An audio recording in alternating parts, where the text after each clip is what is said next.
주님 오실 그때까지 저희가 믿음으로 한 걸음 한 걸음 우리 주 예수 그리스도께서 남겨놓으신 그 길을 오늘도 또 오늘도 걸어내는 저희가 되게 하여 주옵소서. 지난 한 주간도 하나님 저희와 함께 해주시고 길 인도해 주신 것, 보호해 주신 것, 공급해 주신 것, 저희로 하여금 말씀을 통하여 깨닫고 다시 한번 하나님 앞에 엎드리게 해주신 것 감사합니다. 하나님, 오늘 이 저녁에 주의 거룩한 임재 앞으로 거룩한 믿음의 공동체 하나님 앞에 모였습니다. 하나님, 이 시간 다시 한번 저희가 하나님 앞에서 영적 정체성을 확인하고 이 땅 가운데 하나님이 정말 우리를 그 은혜 가운데 불러주셨고 또 우리 주 예수 그리스도를 통해서 하나님 나라에서 받을 그 우리의 유업의 그 풍성함을 깨닫고 다시금 이 땅 살아가는 가운데서도 하나님이 늘 우리와 함께 해주셔서 정말 지극히 크신 그 능력으로 우리를 도우신다는 그 사실을 기억할 때 하나님, 저희가 눈으로 보는 것으로 살아가지 않고 믿음으로 살아내는 저희 모두 되게 하여 주옵소서. 저희는 주님의 더 가까이 도와주시는 그 하나님의 도우심이 절대적으로 필요합니다. 이 마지막 때를 살아가는데 하나님, 저희가 어떻게 살아가야 할지 또 말씀으로 다시 한번 확인하며 저희의 심령 가운데 그것을 되새기고 그렇게 하나님 그리스도를 닮아가기를 소망합니다.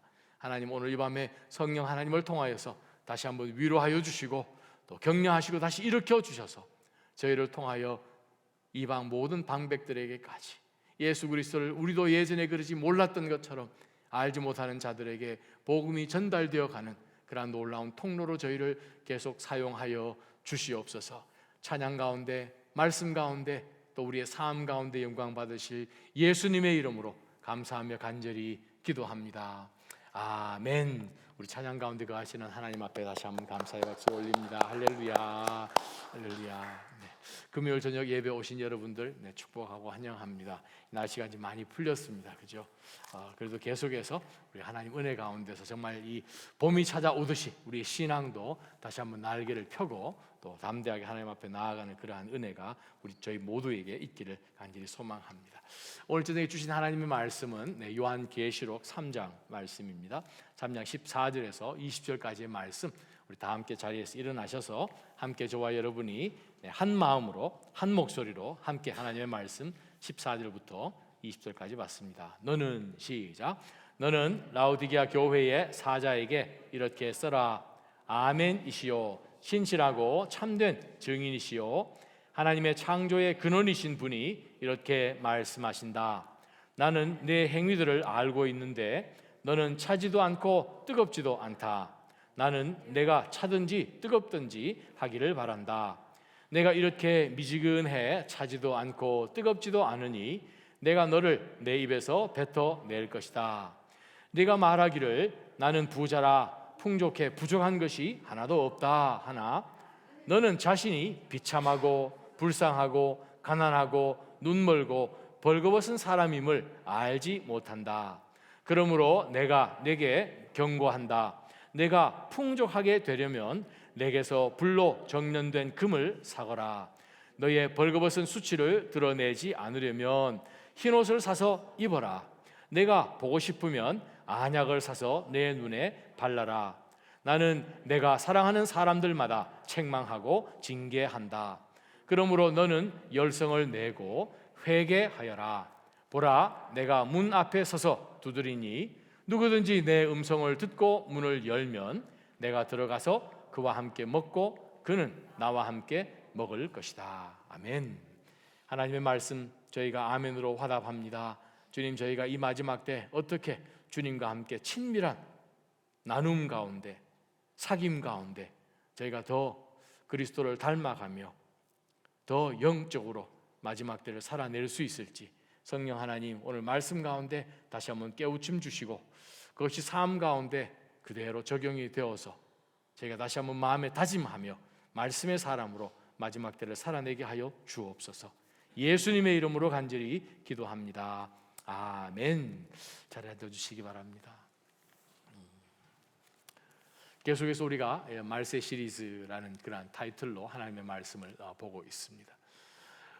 제가 이런 질문을 한번 드려봅니다. 교회의 궁극적인 신학적으로 존재 이유가 무엇이겠습니까? 교회가 있어서 꼭 감당해야 될 그 일이 무엇이라고 생각하십니까? 잠깐 생각해 보십시다. 왜냐하면 지금 요한계시록 1장, 2장, 3장에서 특별히 2장, 3장 가운데에서 7 교회에게 주시는 우리 주 예수 그리스도의 그 메시지가 전달되는 가운데에서 우리가 제일 마지막 7번째 교회에게 주시는 바로 메시지를 우리가 다시 한번 들여다봅니다. 교회에게 구체적으로 주신 말씀이라는 것이죠. 그렇다면 교회가 무엇을 위해서 정말 다른 모든 것이 다 중요하지만 이 한 가지는 절대 놓치지 말아야 할까? 생각을 해보십시오. 교회가 정말 궁극적으로 놓치지 말아야 할 아주 중요한 임무가 한 가지 있다면 여러분 무엇으로 그것을 선택하고 싶습니까? 복음 전하는 거요? 중요하죠. 복음. 그러나 교회 밖에서도 얼마든지 복음을 전하죠. 예수님을 전하는 것. 선교지에서도 전하고 길거리에서도 전하고. 그러면 복음을 받은 사람이 예수 그리스도를 믿어서 구원에 이른 사람이 그 다음에 어디로 갑니까? 혼자 계속 집에 있을 수는 없는 거죠. 그러면 그가 전혀 예전에 알지 못했던 공동체를 찾고 공동체 안에 들어오게 되겠지요. 아니면 공동체부터 시작이 되겠지요. 자, 그러면 교회입니다. 그 교회 안에 들어왔을 때 가난한 사람을 구제하고, 그것도 중요한 일이죠. 말씀으로 리더들을 세우고, 그것도 교회 공동체가 건강하게 성장하기 위해서는 필요한 것이죠. 자, 우리가 교회라는 그 이름 아래에 우리가 알고 있는 모든 것, 말씀으로부터 배운 모든 것들을 다 거기에 집어넣어 보면 다 중요하죠. 다 필요한 것이고. 그런데 만약에 한 가지만 꼭 집으십시오. 교회가 어떤 일이 있더라도 마지막 단계까지, 예수님 오시기 전까지 감당해야 되는 궁극적인 딱 한 가지에 절대로 교회로서는 놓치지 말아야 할 임무가 있다면 무엇일까? 힌트. 공동체들이 모였을 때, 성도들이 서로 모였을 때에 서로에게 뭔가를 해줘야 됩니다. 혼자로는 하지 못하는 것, 반드시 모여 있을 때에만 가능한 것, 그게 뭔가를 생각해 보시면 쉽습니다. 뭐겠습니까?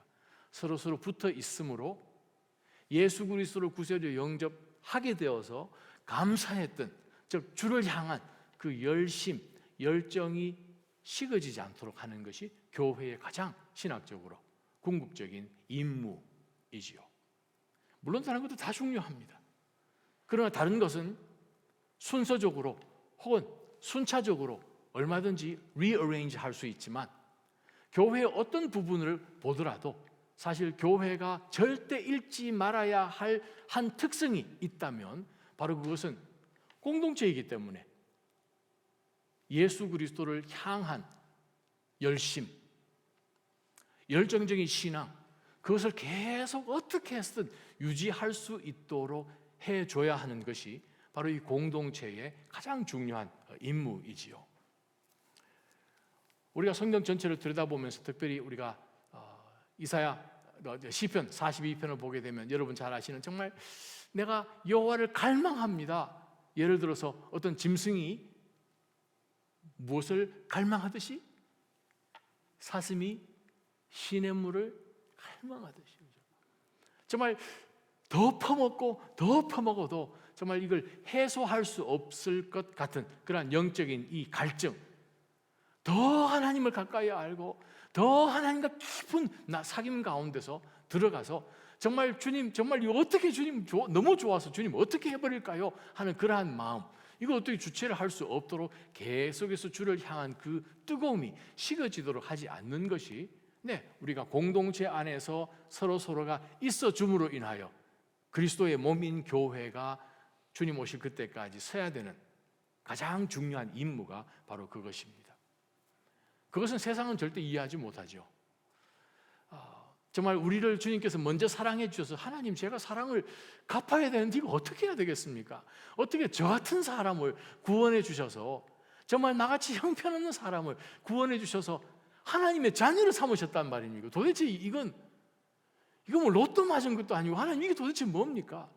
고민하다가 우리가 정말 어렵게 시간을 내서 사람들이 도저히 가지 않을 것 같은 정말 그 오지로 떠나는 사람들, 1년 그냥 리브 오브 앱센스를 해서 그냥 그곳에 가서 선교로 하고 하는 그러한 사람들 이해 못하죠. 세상 사람들은. 서울에 있을 때에 김현장 그 변호사 사무실에서 법무법인에서 일하는 2세 젊은 청년이, 그 당시 청년이었죠. 일본 기후 선교를 같이 떠났더니 그 평생에 처음 선교를 떠나본 거죠. 거기 가서 너무 충격을 받은 거예요. 야, 맞아. 이 사람들에게 정말 나는 그리스도인이요, 그러나 저는 일본어 하나도 못합니다. 그러나 여러분들을 사랑하여서 멀리 한국에서 왔습니다. 제가 할 수 있는 것 그냥 영어로밖에 그냥 할 수 없습니다 하는 가운데서 정말 그들의 이야기를 들어주고 또 하나님의 말씀으로 영어로 그들에게 전해주면서 하는 그것만 들어도 일본 사람들이 너무 좋아하는 거예요. 아주머니들도 너무 좋아하고 할머니 할아버지도 너무 좋아하고, 야, 이렇게 살아서는 안 되지 하는 생각으로 이 형제가 한국 돌아가서 1년 휴직을 합니다. 1년이면 여러분 연봉이 얼마인지 아시잖아요. 전혀 상관없이 그냥 뒤도 안 돌아보고 일본으로 1년 동안 단기 선교 떠나는 것, 세상은 이해 못하죠. 같이 간 그 그룹 중에서 호주 자매가 하나 있었습니다. 카일리란 자매가 있었는데 하루 종일 사역을 하고 정말 지쳐서, 사실 저희가 저녁에 들어와서 샤워하고 저녁 경건 모임 갖고 나면 거의 한 11시 정도 될 텐데 그냥 바로 잠자리 들면 그냥 코를 골고 다 쓰러져 하죠. 근데 찬양 소리가 새벽에 들려서 눈을 떠보니까 한 2시 조금 지난 것 같은데 조용한 가운데서 기타 소리가 나면서 찬양 소리가 들리는 거예요. 그래서 눈을 비비고 조그마한 일본 교회였는데 본당 이렇게 보니까 본당 밑에가 다다미로 되어 있습니다. 이렇게 보니까 아이 호주 자매가 기타 하나 들고 강대상 바로 앞에서 새벽 2시에 피곤해 지쳐서 자야 되는데 그 다음날 사역도 아침부터 있는데 그냥 앉아서 눈물 흘리면서 기타 치면서 하나님 너무 사랑하는데 제가 어떻게 하나님의 그 사랑을 갚아야 될지를 모르겠습니다 하는 그러한 심령으로 하나님을 예배하는 그러한 모습을 제가 직접 눈으로 보게 됐어요. 그러다 나중에 같은 우리 교회 안에서 자한이란 다른 이 티베트로 선교 여행 자주 가고 했던 그 형제를 만나서 이제 결혼까지 하게 되고 또 부부가 또 선교사를 또 파송이 되고 하는 그러한 내용들을 계속 저희가 접하고 있지만 세상은 절대 이해 못하죠. 어떻게 저렇게 살 수 있느냐? 절대 이해 못하죠. 왜 그렇습니까? 우리로 하여금 주께서 우리를 먼저 사랑하여 주셔서 정말 아무것도 아닌 사람, 나 한 사람을 하나님께서 구원하시기 위해서 그냥 이 땅 가운데 오셔서 나를 끄집어내신 것이잖아요. 그냥 그대로 살다가 죽는 것이 인생이라고 생각하면서 쭉 살아왔었는데, 말세를 우리가 살면서 우리가 정말 하나님 앞에 열정을 갖고 살아야 된다라는 그것을 우리가 생각해 보지 않으면 매 순간 어느 순간인가 우리는 신앙이란 것이 마치 어떤 종교적인 의례 같은 것, 예식같이 리추얼처럼 생각을 해서 어느 순간인가 우리의 신앙이 처음에는 열심이었고 누구보다도 하나님 하면 그냥 벌떡 일어났고 했던 그 모든 것들이 이제는 느슨해지고 식어지는 것을 우리는 봅니다. 바로 그 대표적인 예가 바로 이 라오디게아라는 교회입니다. 라오디시아, 레이코스라는 그 계곡, 그 강 바로 옆에 있는 교회 이 지역인데, 이 지역은 아주 굉장한 지역입니다. 한번 여러분 보시기 바랍니다. 지도를 잠깐 보시면 바로 7교회가 있습니다. 에베소, 스무나, 버가모, 두아디라, 사데, 필라델비아, 라오디게아 순서가 이렇게 되어 있죠. 자, 바로 이 라오디게아 교회, 지금 현대 지금 터키입니다. 그 다음 지도를 보시면 바로 이 라오디시아, 바로 여기에 있는 도시인데, 바로 이 도시는 동양과 서양을 잇는 많은 이 무역로들이 교차하는 도시입니다. 또한 바로 가까이 있는 그곳이 골로새, 우리가 알고 있는 바울 사도가 한 62년 정도의 로마 감옥에서 옥중 서신 가운데서 보냈던 골로새서를 기록한 바로 그 편지를 받게 되는 교회, 골로새와 별로 멀지 않죠. 에바브로가 바로 여기서 사역을 했습니다.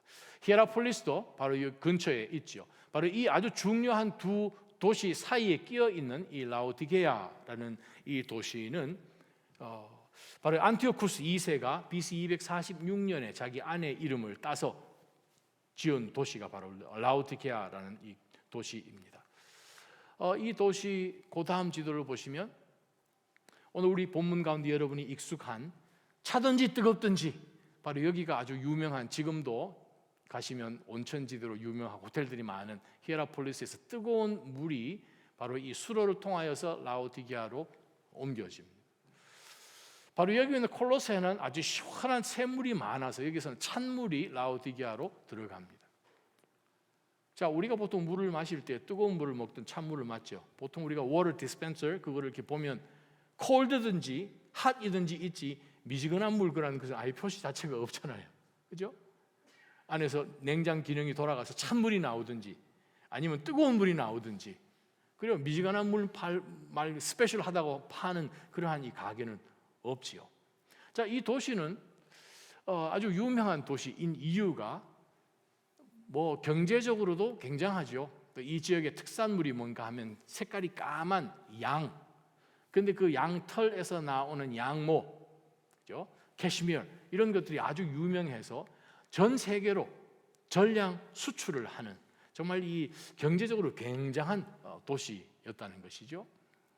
자, 경제적으로 굉장합니다. 또한 그 당시에 아주 유명한 의과 대학이 그곳에 있지요. 치료의 신 맨카루스의 그 제2의식과 연결되어 있는 아주 큰 의과 대학이 있고, 특별히 눈에 발라서 눈을 아주 좋게 해주는 이 파우더, 분말로 되어 있는 약을 개발해서 로마 전 지역에 판매를 했던 아주 유명한 도시이기도 합니다. 전 동양과 서양이 연결되면서 무역이 교차하니 돈이 얼마나 많았겠습니까? 강아지들이 $100짜리 입고 밀고 다니면서 판다는 그런 얘기처럼 정말 돈이 풍족했어요. 얼마나 풍족했는가?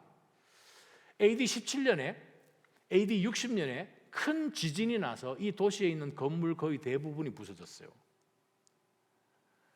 두 번에 걸쳐서 아주 큰 지진이 일어났는데, 지진이 일어나서 건물이 다 무너졌는데 로마 중앙 정부에서부터 오는 원조를 No, 우리 스스로 짓겠습니다 해가지고 도시 자체에 있는 재정 가지고 두 번이나, 한 번도 아니고 도시를 다시 세웠던 역사에도 없을 만한 도시입니다. 자, 그러한 굉장한 배경을 갖고 있는 이 라오디게아 교회요. 자, 저와 여러분은 오늘 본문을 읽기 전에 먼저 골로새서 말씀을 한번 넘어가 봤으면 좋겠습니다. 골로새서 여러분 성경책 가지고 계시면 한번 펴보시면, 자, 골로새 성경은 지금 AD 62년에 기록된 말씀으로 모든 성경학자들이 보고 있다면 바로 지진이 일어나고 불과 2년 후에 기록한 말씀이에요. 아직 완전히 복구되지 않고 아주 어려운 상태 속에 있는 골로새에 있는 성도들에게 보낸 하나님의 말씀입니다. 자, 2장 1절 2절입니다.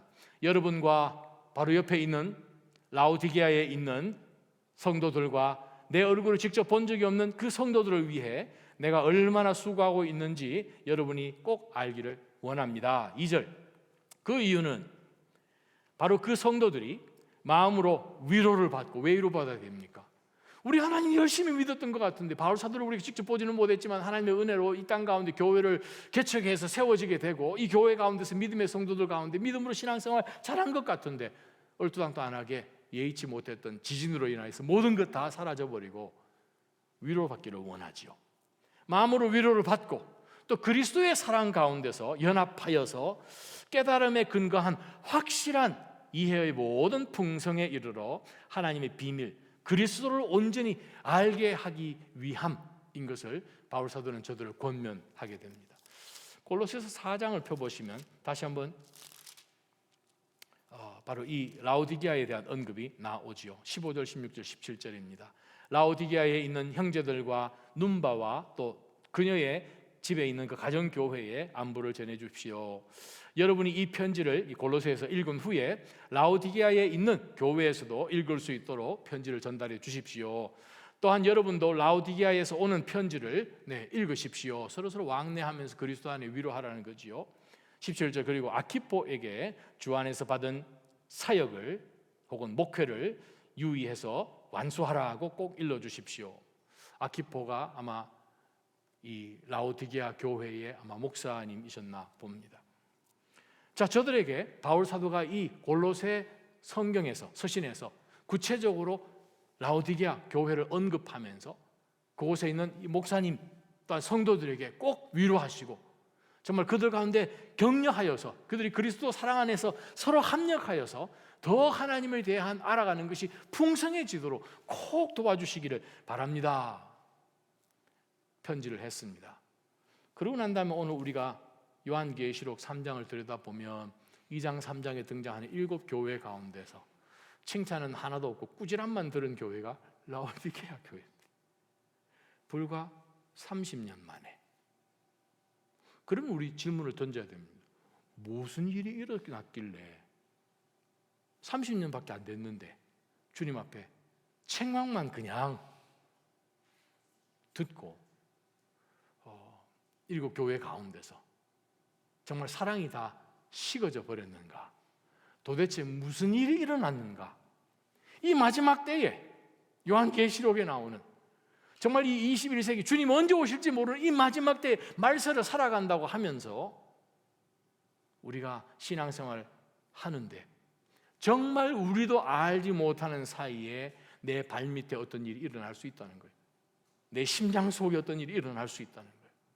도대체 그것이 무엇일까? 무엇이겠습니까? 미지근한 신앙이란 거죠. 미지근한 신앙을 우리는 마지막 때에 정말 경계해야 됩니다. 정말 목숨 걸듯 우리가 경계하지 않으면 어느 순간인가 우리는 하나님의 능력이 우리 삶 가운데서 소실될 것이고 그보다 먼저 하나님에 대한 사랑이 식어짐으로 인하여 우리 삶 가운데는 평화, 기쁨 자체가 없을 것입니다. 염려와 두려움과 한숨밖에 없는, 바깥에서 보게 되면 세상 사람하고 그리스도인 전혀 표가 나지 않는 그러한 사람으로 우리는 살아갈 수밖에 없다는 것이요. 자, 오늘 주신 하나님의 말씀, 주님께서 이 교회를 평가하시는 말씀을 통해서 우리가 이 마지막 때에 정말 어떻게 살아야 하는지, 만약이라도 내 신앙생활이 그래요 10년도 지나고 20년도 지나고 30년 지나고 우리 이 라오디게아 교회처럼 지났는데 이때하고 비교해 보았을 때에 영적인 신앙 성장을 쫙 하지 못했다면 이 교회에 일어난 일이 지금 나한테 일어나고 있다라고 밖에 우리는 결론 못 내리잖아요. 저와 여러분이 안 지가 어떤 분은 몇 년, 어떤 분은 10년 넘는 분도 계시잖아요. 자, 그러한 가운데서 만약에 우리가 신앙의 믿음의 진보를 이루고 있지 않다면 답은 하나죠. 퇴보하고 있는 거죠. 신앙이 미지근해진 거죠. 느슨해진 거죠. 정말 이 안타까운 그 마음을 주님께서는 정말 안타까운 마음으로 그냥 책망을 위한 책망이 아니라 저들을 다시 한번 초청해 주시는 그러한 말씀으로 오늘 이 말씀을 주셨습니다. 14절, 너는 천사에게 말합니다. 라오디게아 교회의 이 사자에게 이렇게 써라. 자, 주님이 어떤 분이 주님이십니까? 아멘이시요. 아멘은 무엇입니까? 아멘 끝에 하는 말이잖아요. 아멘, 아멘. 뭐 이 판사가 쾅쾅 하면서 내리는 말처럼 아멘 끝인 거예요. 주님께서 하시는 말씀은 끝. 더 이상 누구도 토를 달 수 없는 authority, 권세를 가지고 계신 주님이시죠. 아멘이시고 또 신실하시고 거짓이 전혀 없으신 신실하신 분이시고 또 증인이신데 100% 진리만 있으신 참된 증인이시고 또 모든 것의 알파이신, 그죠? 하나님의 창조의 근원이신, 기원이신 바로 그 예수께서 이렇게 말씀하신다. 다른 말 표현하면 처음부터 나중이신 그분, 모든 걸 다 알고 계시고 거짓이라고는 눈곱도 찾아볼 수 없는 완벽한 진리이신 바로 우리를 잘 아시는 하나님께서, 그 말씀은 이분이 하시는 평가는 실수하실 수 있는 평가가 아니라 정확하다는 거죠. 정확하게 속에 있는 숨겨진 모든 것, 누구를 다 속여도 주님은 속일 수가 없는 바로 그분께서 이 라오디게아 교회를 평가를 하십니다. 뭐라고 평가하십니까? 15절 보면 나는 네 행위들을 알고 있다. 그 행위가 어떻습니까?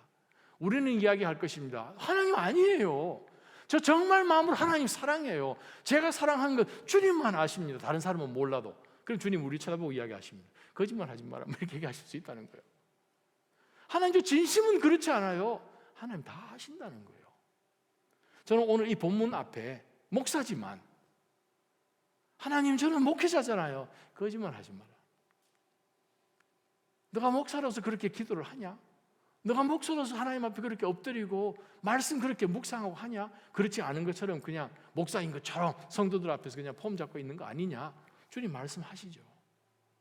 우리가 오늘 이 말씀 앞에서 정말 한번 하나님, 오늘 한번 하나님 앞에 스캔 한번 해보겠습니다 하는 그러한 마음으로 정말 솔직한 심령으로 이 말씀 앞에 우리 모두가 섰으면 좋겠습니다. 주님 말씀하십니다. 네 행위들을 알고 있다. 네 행위들을 알고 있다. 뭐라고 말씀하시는 거 아니? 너는 차갑지도 않고 뜨겁지도 않다. 너는 이쪽 물도 아니고 저쪽 물도 아니다. 이것을 꼭 이 뜨거운 것은 주를 향한 열심이고 차가운 것은 그냥 불신자 같은 불신. 그럼 주님이 차라리 믿든지 안 믿든지 이거는 주님의 뜻이 아니잖아요. 그렇게 해석하시면 안 됩니다. 그 말씀은 정말 하나님께서 뜨거운 물도 필요하시고 찬물도 필요하실 거란 말이죠. 우리가 찬물도 마시듯 뜨거운 물도 마시듯 정말 필요한 사람이 되어라. 필요한 신앙을 가져라. 근데 지금 이것도 아니고 저것도 아닌 것은 뭔가 섞인 거죠. 첫 번째 우리가 경계해야 될 것이 바로 그것입니다. 세상과 타협하는 중립적인 신앙을 버려야 된다는 거예요. 적당하게 하는 그것을 주님은 싫어하십니다. 어느 정도 싫어하시는 거 아니? 입에서 그냥 뱉어버리신다는 거예요. 저희 안에 계시는 주님께서 우리가 정말 세속적으로 세상에도 한 발, 교회에도 한 발, 신앙도 한 발, 세상적인 모든 가치관도 그냥 끌어안고 사는 그것을 예수님께서는 정말 메스꺼워하신다는 거예요. 그러면서 예수님이 이렇게 말씀하십니다. 네가 뜨겁지도 차지도 않으니 내가 너를 내 입에서 뱉어낼 수밖에 없겠다. 바로 이 미지근한 신앙. 요한계시록 우리 곳곳에서 보게 되면 신앙에 있어서는 절대로 이중적인, 이원론적인 듀얼리즘이 존재하지 않은 것을 사도 요한은 계속해서 말씀하잖아요. 어린 양과 짐승 사이에서 타협하는 것을 예수 그리스도께서 도무지 받아들이지 않는 것을 우리는 알죠. 바로 그 사도 요한이 요한복음 15장 19절에서 20절에 하신 말씀이 무엇입니까? 그리스도의 사람들은 세상과 짝하여 살 수가 없다라고 분명히 못을 박지요. 예수님께서도 마태복음 6장에 분명히 말씀하셨습니다. 세상과 하나님을 겸하여 섬길 수 없다. 겸하여 섬기면 어떻게 됩니까? 이것도 아니고 저것도 아니고 그냥 중간에 어떤 중립국 같은 비슷한 회색지대 같은 그러한 신앙, 타협된 신앙이죠. 여기서 봐도 그냥 뭐 아치꼬치처럼 그냥 받아줄 수 있을 것 같고, 여기서도 그래 뭐 우리 편 할게 하는 것처럼 여기도 속할 수 있고 저기도 속할 수 있을 것 같은 애매모호한 그러한 신앙 형태, 미지근한 신앙, 그것을 예수님께서는 라오디게아 교회에서 발견하셨다는 것입니다. 다르게 우리가 한번 이 본 미지근한 이 신앙을 뒤집어서 15절, 16절 말씀을 14절에 한번 거꾸로 적용을 한번 해보십시다. 자, 예수님은 우리에게 어떤 분이십니까? 주님은 우리를 너무 사랑하셔서 너무너무 사랑하셔서 우리를 대신해서 그 고초 다 받으시고 십자가 달려 죽으시고 마지막 순간간에 그래 내가 이것 때문에 너를 구원할 수 있다, 다 이루었다 하시고 돌아가셨어요. 돌아가시고 난 다음에 사흘째 되는 날 부활하셔서 정말 우리를 사랑하신 그것을 증명해 주신 거예요. 십자가 위에서. 그만큼 사랑하신 그분이 누구십니까? 그냥 우리와 똑같은 한 인간이십니까? 아니죠. 하나님이신 분이, 전혀 우리와 상관없는 다른 차원에 계신 분이 내려오셔서 나처럼, 아니 우리보다도 더 천한 말구에 태어나셔서 그 고초를 한 평생 동안 당하시고 십자가에 죽으신, 그런데 왕이신 분, 심판주로 다시 오실 만왕의 왕이신 예수 그리스도, 온전하신 분, 처음이신 분, 참이신 분, 참된 증인이신 분, 신실하신 분, 정말 우리가 예수 그리스도가 14절에 나와 있는 그분이라고 우리가 믿는다면 오케이, 우리 신앙이 미지근한 회색 지대 같은 타협된 신앙으로 그분께 나아갈 수 있을까? 너무나 쉽잖아요. 그렇게 할 수 없는 거죠.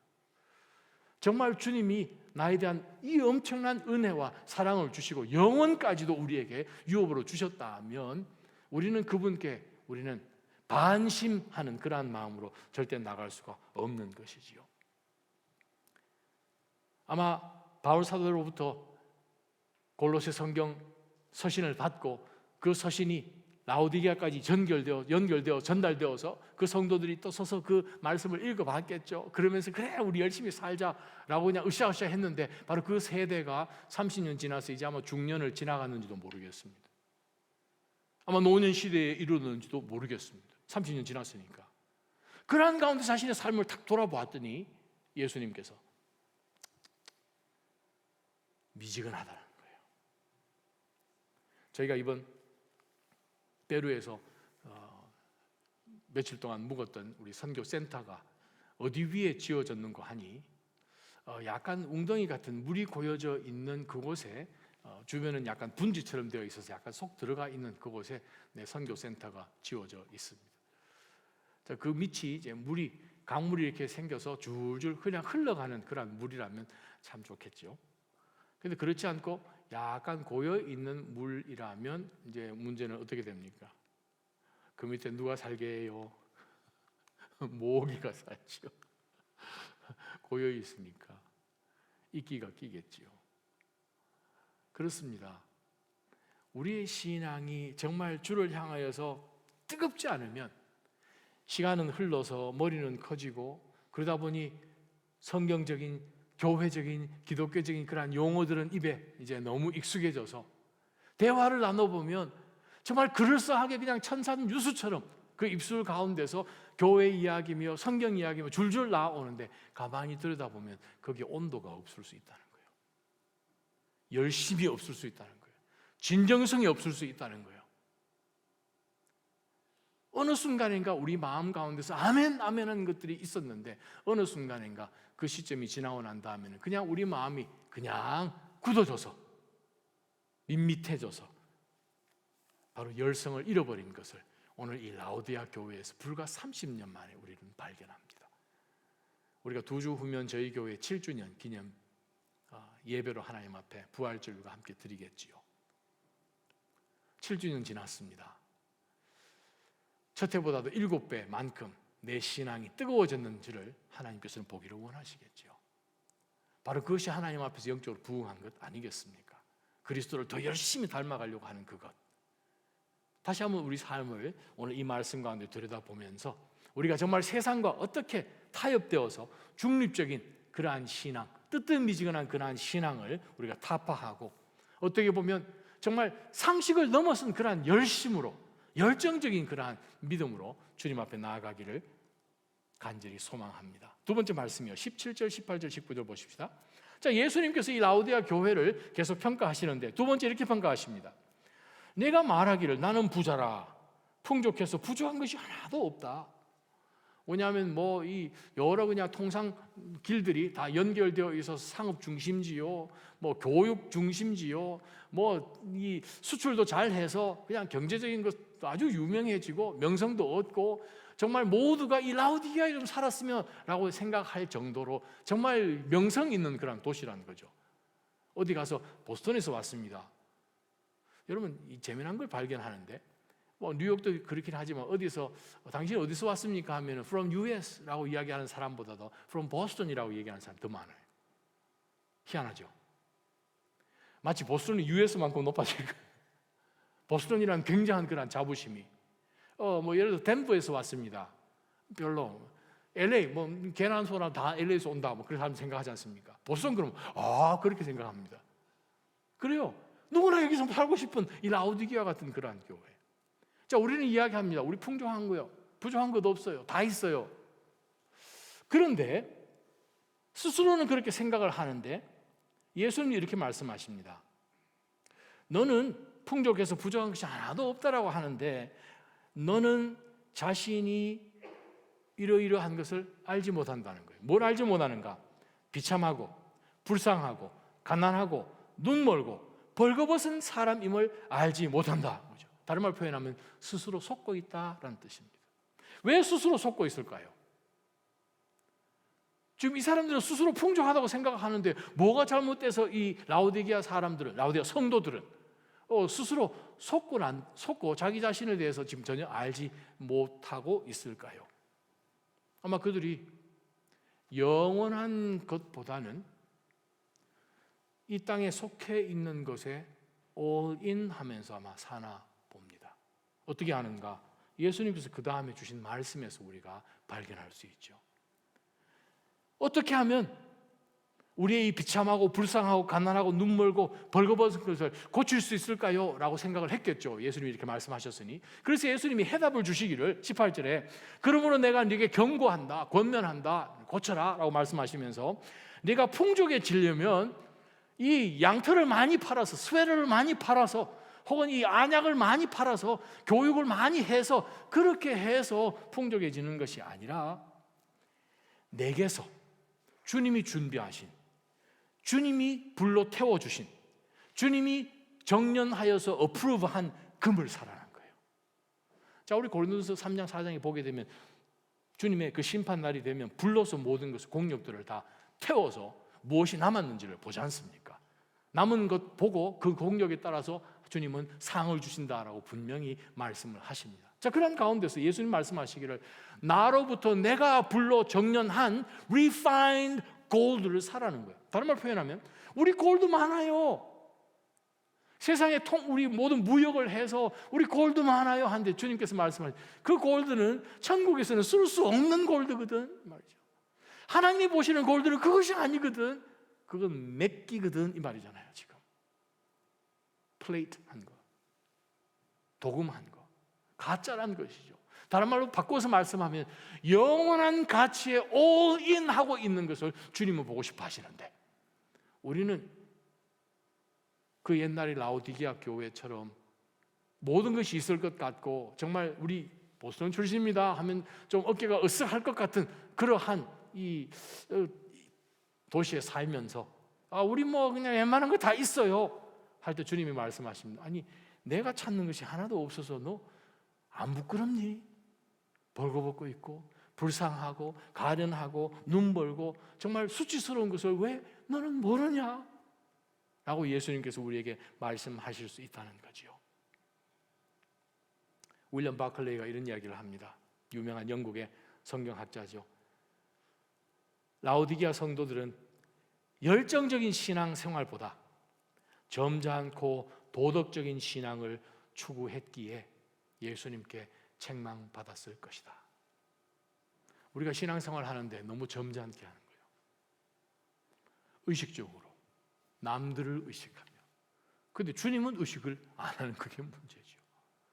그러한 가운데서 정말 지극히 주변 사람들에게 정말 오해되지 않을 정도로만 우리가 신앙생활을 하듯이 세상적인 그런 기준으로 볼 때 저 사람들은 멋있는 그리스도인인 것 같다, 명성도 있는 것 같고 비즈니스나 뭐 학문도 높은 것 같고 하는 그러한 가운데 세상 기준으로 볼 때는 그들이 모든 것이 다 풍족한 사람인 것 같은데 주님은 평가하시기를 너무 불쌍하다는 거예요. 그러면서 주님이 말씀하십니다. 벌거벗은 수치를 덮으려면 내게서 흰옷을 사라. 자, 이 흰옷, 이 의로 순수한 순결한 것을 상징하는데 여러분 이곳 사는 사람들은 뭐 이 전 세계적으로 그냥 사람들이 너무 좋아해서 수출했던 그 최상급의 캐시미어를 입고 살던 사람이잖아요.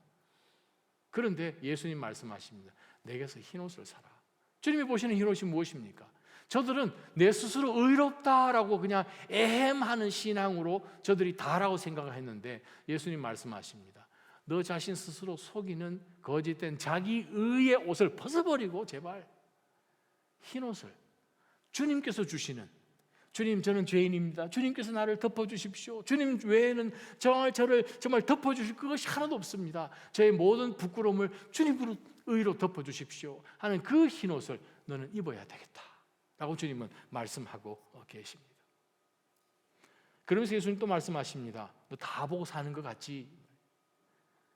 육의 눈은 떴는지 모르지만 육의 눈을 고치겠다고 안약을 팔지는 모르겠지만 너 영의 눈을 좀 떴으면 좋겠다. 한마디로 말씀해서 영원한 것을 너는 놓치고 있다라고 주님은 말씀하고 계십니다. 세상의 유명한 명품들은 우리가 다 줄줄 깨면서 입고 있는데 정작 입어야 할 우리 주 예수 그리스도의 그 의의 흰옷은 우리가 놓치고, 정작 나를 위해서 주님께서 예비해 놓으신 그 노란 하늘에 신령한 모든 복들에 대해서는 우리가 무지할 뿐만 아니라 관심이 없고, 이 세상 사람들이 박수칠 만한 그러한 그것에, 모든 것에 관심을 두고 그것을 그냥 움켜쥐려고 하는 그러한 세속적인 가치로 살아가는 그것을 예수님은 보시면서 너 정말 너무 가난하게 산다, 찢어지게 가난하게 산다. 어디에 우리가 투자를 해야 됩니까? 누구도 앗아갈 수 없는, 도둑도 훔쳐가지 못하고 녹도 슬지 않은 하늘의 보화를 쌓아두는 영원한 그 가치에 올인 하기를 예수님께서는 라오디아 교회에서 요구하셨다는 거예요. 정말 우리가 자칫 정신 차리지 않으면 정말 눈에 넣어도 안 아플 것 같은 우리 이 아기들, 물론 하나님 우리 가운데 맡겨주셨더니 그 자녀들을 거룩한 마음으로 키워내는 것은 맞지요. 그 아이들 키워내는데 키워내는 것이 목적이 아니라는 거예요. 하나님이 맡겨주신 이 아이들을, 하나님의 거룩한 자녀를 키워내면서 이 아이들에게 무엇보다도 하나님을 두려워하고 하나님을 경외하는 것이 모든 지식의 근본인 것부터 시작하여서 하나님 앞에 두렵고 떨린 한 객체로 살아갈 수 있도록 돕는 그것이 가장 최우선인데, 그것보다는 좋은 교육과 좋은 옷을, 좋은 환경을 만들고 그 좋은 환경을 만들어주면 이 아이가 좋게 되겠지. 그렇다면 에덴 동산에서 원죄를 지을 일이 없었죠. 에덴 동산만큼 완벽한 컨디션이 있는 곳이 어디에 있었습니까? 우리의 마음이 무엇보다도 세상 그 어떤 만물보다도 타락한 것 아닙니까? 정말 우리가 기억해야 되는 것은 우리가 정말 하나님께서 원하시는 영원한 가치에 올인 해야 한다는 것을 예수님 말씀하십니다. 그래서 19절에 예수님이 요청하신 것이 무엇입니까? 나는 내가 사랑하는 사람마다 책망하고 징계하기를 원하는데 라오디게아 교회, 내가 너를 사랑하기 때문에 책망한다는 거예요. 때로는 우리가 생각하면서 이 말씀 앞에 우리가 보면서 와, 나는 하나님 앞에 정말 잘못했네, 그러면서 그냥 우리 움츠러들고 그냥 신앙을 하나님 저 잘못했어요 하고 나오지 않고 숨어버리기 쉽다는 거예요. 어린아이 신앙은 어떻습니까? 어린아이는 잘못했으면 엄마 잘못했어 하고 나오잖아요. 어른들은 꽁 해가지고 그냥 숨고 안 나타나잖아요. 그래서 예수님께서 이 어린아이처럼 되지 않으면 천국 못 간다고 하신 말씀이 거기에 있겠죠.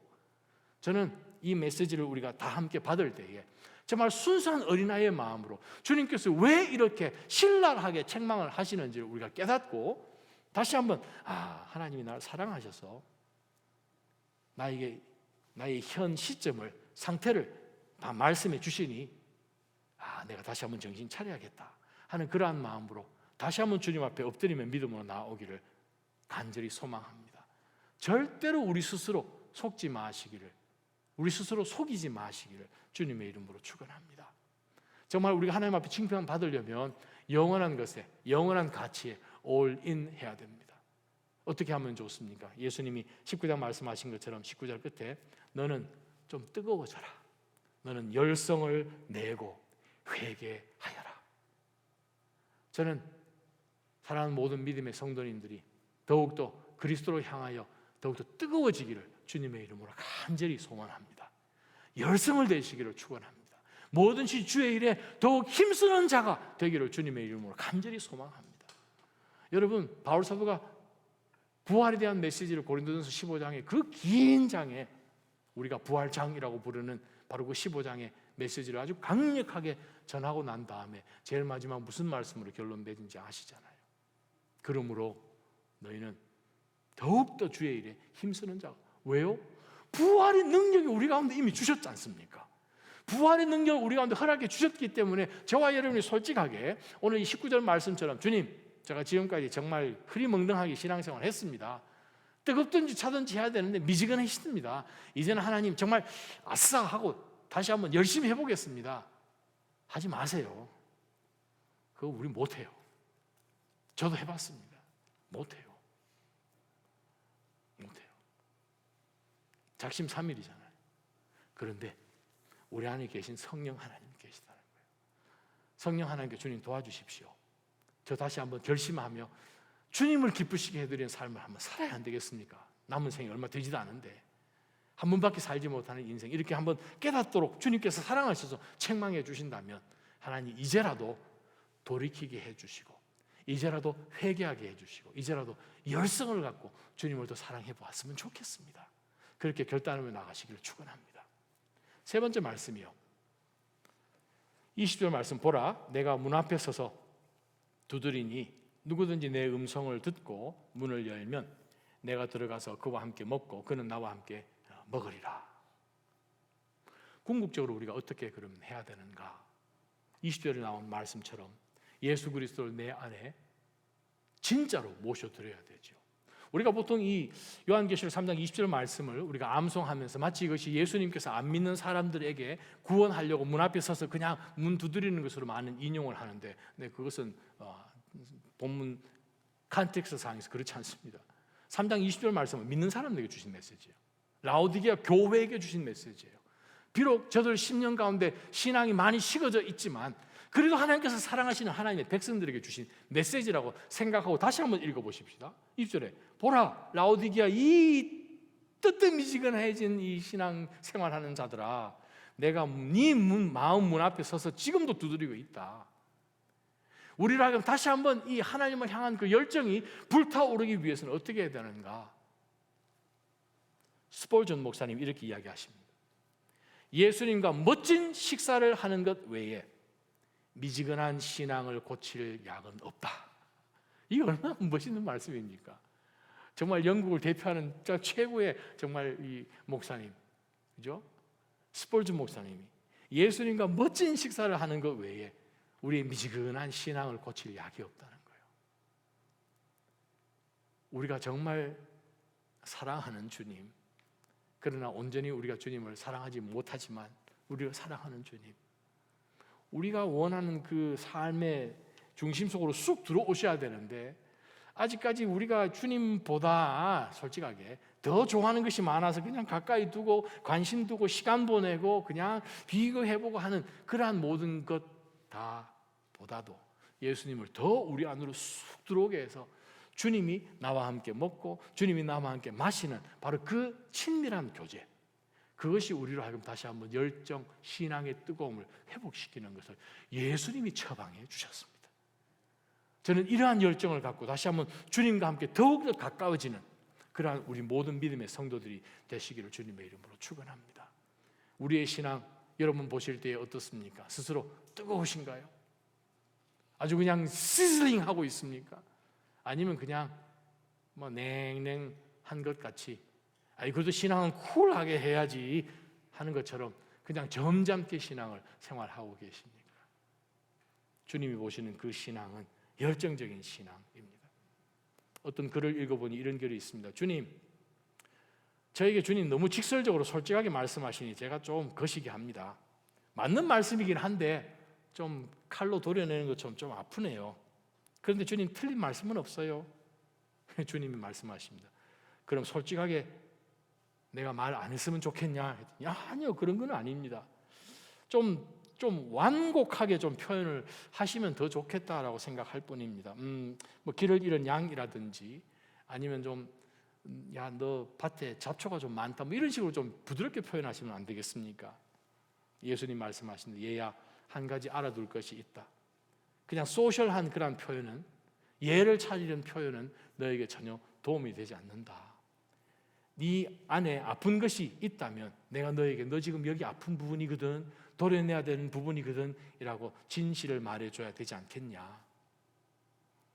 그랬더니 기독교가 이렇게 이야기합니다. 주님, 제가 주님의 비유를 상하게 했다면 용서해 주십시오. 죄송합니다. 제가 정말 너무 싫으시지요. 주님, 이것 때문에 저를 떠나실 건가요? 주님이 말씀하십니다. 넌 참 나를 아직도 모른다, 그치? 난 너가 절대 싫지 않아. 네가 방금 그랬잖아. 제가 주님의 비유를 상하게 했네요 라고. 너의 그 미지근한 드림이 내 비유를 상하게 한 것은 맞아. 하지만 난 여전히 너를 사랑하고 있단다. 너는 내 자녀야. 그 어떤 것도 나를 너에게서 멀어지게 할 것이 없어. 난 항상 여기 바로 내 문 바로 앞에 서 있다. 내가 너 안에 들어가고 싶다. 삶의 모든 영역 안으로 쑥 들어가고 싶다. 문 좀 열어주지 않겠니? 우리 주님 앞에 한번 찬양하며 나갔으면 좋겠습니다.